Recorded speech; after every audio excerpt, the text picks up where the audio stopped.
মুক্তা বলছিলাম ভাইয়া। মুক্তা, কেমন আছেন আপনি? ভালো আছেন মুক্তা? জি আলহামদুলিল্লাহ ভালো আছি, আপনি ভালো আছেন?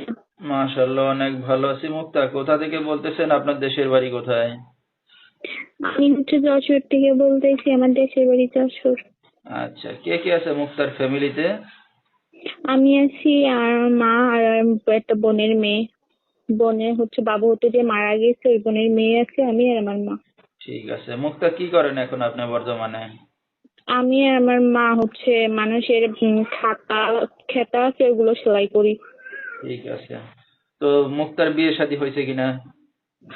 না, বিয়ে শাদী এখনো হয় নাই। বিয়ে শাদী করার জন্য তো আসলে এখন একটা ভালো মনের মানুষ চাই, সে যেরকমই হোক না কেন তাতে আমার কোনো যায় আসে না। আমি তার কাছে চাই একটু ভালোবাসা, একটু শান্তি, একটু আদর্শ। আপনি তো জানেনই একটা মেয়ে কত, আপনি তো পুরুষ মানুষ, হয়তো জানবেন একটা মেয়ে ভালোবাসা কিসের জন্য, কার জন্য চাই।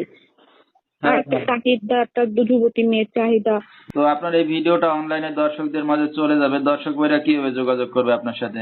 আমার ভিডিও স্ক্রিনে নাম্বারটা দেওয়া। তো রাতে কি একাই ঘুমান না মার সাথেই ঘুমান? না, একাই ঘুমাই। যুবতী মেয়ে মার সাথে কেমন করে ঘুমাবো? যদি ভালোবাসার ইচ্ছা থাকে, বউ বানানোর ইচ্ছা থাকে, তাহলে আমাকে ফোন দিয়েন।